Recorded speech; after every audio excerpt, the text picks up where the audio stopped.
ఇటీక నాగర్ కర్నూలులో కూడా యూరియా కష్టాలు ఎలా ఉన్నాయి, అసలు సప్లై ఎలా ఉంది, డిమాండ్ తగ్గట్టు సప్లై ఉందా లేదా అనేది తాజా అప్డేట్స్ అందించడానికి మా కరెస్పాండెంట్ శేఖరాచారి సిద్ధంగా ఉన్నారు. శేఖరాచారి, నాగర్ కర్నూలు జిల్లా వ్యాప్తంగా యూరియాకి సంబంధించి సప్లై ఎలా కొనసాగుతుంది, అంటే అక్కడ కూడా కొరత ఉందా లేకుంటే ఏంటి అసలు?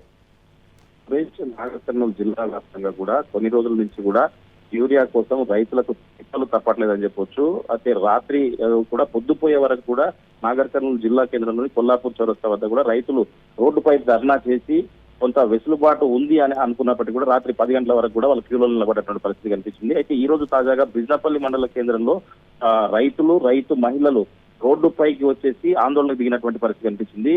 చాలా రోజుల నుంచి తిరుగుతా వస్తా ఉన్నాం, విసిగి వేసారి రోడ్డు మీదకి వచ్చామని చెప్పేసి ఎన్నిసార్లు అడిగి కాళ్ళు చివరకు రిక్వెస్ట్ చేసినా గానీ కనికరించని ప్రభుత్వంపై వాళ్ళు మండిపడ్డటువంటి పరిస్థితి కనిపించింది.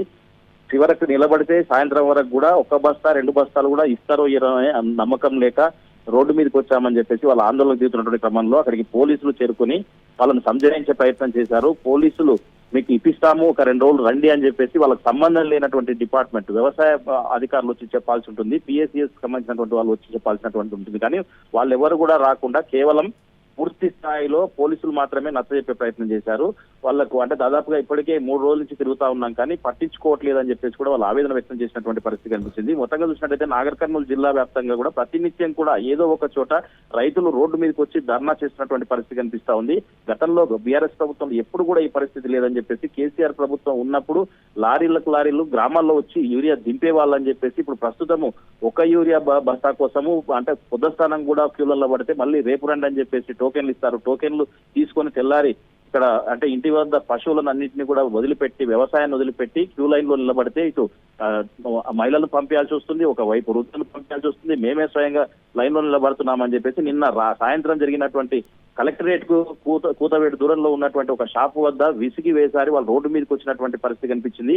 అప్పటికి కూడా కనికరించని అధికారులు పూర్తి స్థాయిలో పోలీసుల పహారా మధ్య కూడా పక్కన కొంత ఒక దగ్గర స్టాక్ ఉన్నప్పటికీ కూడా అక్కడ ఇవ్వకుండా జాల్యం చేశారని చెప్పేసి వాళ్ళు ఉదయం నుంచి అక్కడ ఇచ్చినుంటే మాకు అంత ఆ పరిస్థితి వచ్చేది కాదని చెప్పేసి కూడా రైతులు ఆగ్రహం వ్యక్తం చేసినటువంటి పరిస్థితి కనిపించింది. మొత్తంగా నాగర్ కర్నూలు జిల్లా వ్యాప్తంగా కూడా చూస్తే యూరియా కొరత అంటే కొన్ని ప్రైవేట్ షాపులకు అప్పజెప్పి ప్రైవేట్ షాపులతో వీళ్ళంతా కూడా అధికారులు కుమ్మక్కయ్యారని చెప్పేసి దాంతోనే ఈ కొరత ఏర్పడిందని చెప్పేసి అధికార పార్టీకి సంబంధించిన కొంతమంది నాయకులతో కూడా వాళ్ళ కనుసైగల్లోనే యూరియా సప్లై చేస్తున్నారని చెప్పేసి రోజు ఒక షాపు అప్పజెప్తున్నారు. అయితే ఒక రోజు ఈ షాప్కి వెళ్ళండి, లేదంటే మళ్ళీ నెక్స్ట్ డే వస్తే దొరకలేదని చెప్తే మళ్ళీ ఇంకో షాపు పంపిస్తున్నారు. ఈ షాపు ఎక్కడ ఉంది, ఎక్కడికి వెళ్ళాలని తెలుసుకునే లోపలనే వాళ్ళు మధ్యాహ్నం వరకు టైం అవుతుంది. ఆ మధ్యాహ్నం తర్వాత వాళ్ళు తిండి తిప్పలు లేకుండా ఎండలో నిలబడతా ఉన్నారు. ఒక దిక్కు ఒకవైపు వర్షాలు వస్తా ఉన్నాయి, వర్షాల మీద వాళ్ళు ఇబ్బందులు గురవుతున్నటువంటి పరిస్థితి కనిపిస్తుంది.